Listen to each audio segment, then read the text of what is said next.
Happy low carb na naman po sa ating lahat. So, ayan guys, ang sarap magkamay. Tayong mga Pilipino, mahilig tayong magkamay. So, ayan guys, okay lang yan.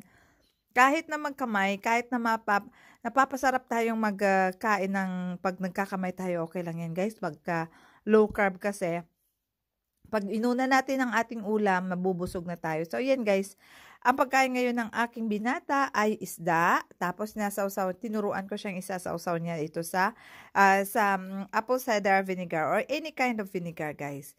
Tapos syempre yung kanyang pipino, ganun din. So, ayan guys, pati ulo ng isda ay kinakain niya rin. As in, yan ang gustong-gusto ko sa mga anak ko guys kasi hindi sila pihikan, hindi sila maarte, basta pagkain kainin, o 'di ba? Dahil pag niluluto 'yan ng nanay, ibig sabihin masarap at masustansya, o 'di ba, guys?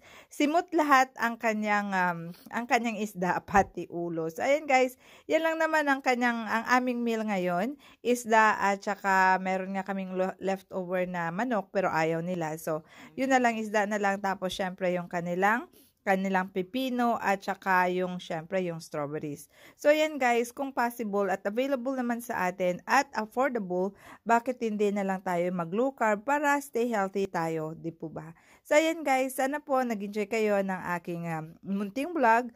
At maraming salamat po sa pagsuporta at pagpapanood ng aming munting vlog ng aking buong pamilya. Maraming salamat po at stay healthy po tayo lahat. Happy low carb and enjoy the benefit of low carb po. So, ayan po. Hanggang sa susunod, maraming salamat po.